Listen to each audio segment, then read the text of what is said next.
Hi, I'm Sarah Rugg. I'm going to share my 5 top tips on how to become more organised and focused in your business. And at the end of the video, I'll show you how you can get a free copy of my book, Sort It Out, which goes into more detail and gets a bit more practical than this video. So why listen to me? Well, I'm an expert in organisation. I'm also the owner of Viva, a virtual assistant service for entrepreneurs. We work with some well-known names helping to keep their life organised. I'm also co-owner of Your Business HQ, launching this year, 2014. It'll support people in all aspects of their business in the early stages of it. I wrote a book because I wanted to share the knowledge I've built up over the last couple of decades on organisation and focus. I wanted to cut out the pain for others of finding systems to implement in their business. I believe that simplicity goes hand in hand with organisation and focus. So many people overcomplicate things. It's unnecessary. I really believe that a simplistic lifestyle is so much more rewarding. Until you have your vision nailed, it's not even worth attempting to get organised and focused.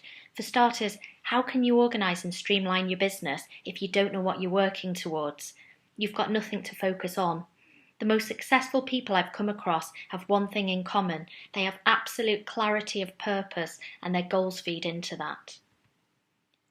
Here, Steve Jobs explains how focus and simplicity can be a powerful combo.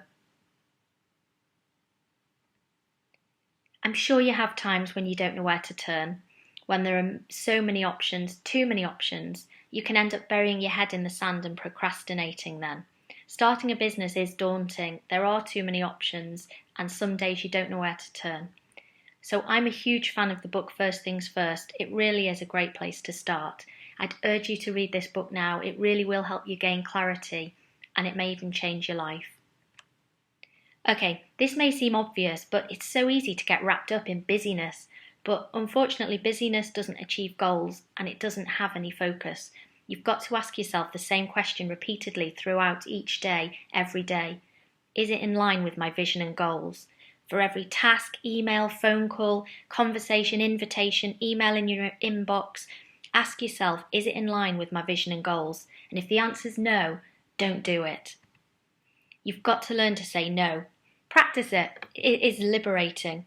And when you've got complete clarity on your vision, saying no becomes a doddle. It's so important to have systems in place in your business, not just so that you and your staff or contractors know what you're doing, but so your customers get a consistent experience. Michael Gerber is a genius when it comes to systems in business. I'd highly recommend his book, The E-Myth Revisited. I guarantee you'll be inspired by it. You need to start building a manual of processes from day one of your business. Include absolutely everything and go into detail. There's all sorts of software out there to make your business flow more smoothly. FreshBooks, Xero, MailChimp, Asana, you name it, there's a software solution for it. Build your business as if you were going to franchise it. That's the best piece of advice I took from the E-Myth Revisited. Staying focused is easier said than done. So how do you eat an elephant? You need to chunk your work down into bites. Procrastination is mainly caused by overwhelm. You don't even know where to begin, and this is where you need to break a task down. If you do work from home, you're going to get days when it's really difficult to get yourself motivated. We all have them. A technique for this that works well for some personality types is to set yourself mini deadlines throughout the day. So rather than blocking out a whole day to do one thing, you deliberately set meetings, appointments, gym visits, Skype calls, whatever, at points throughout the day. You then set yourself a mini deadline to complete specific tasks between each of these appointments. You know before you're going on holiday how much you get done immediately before that and how focused you are. Well, it's like a mini version of that, but every day of your business life. It's pretty powerful. I'm a huge advocate of virtual assistants, and you might think I'm biased having my own VA company, but I've seen firsthand what a difference we make to our clients' lives. The reason that VAs make such a difference to business owners is they free up your time.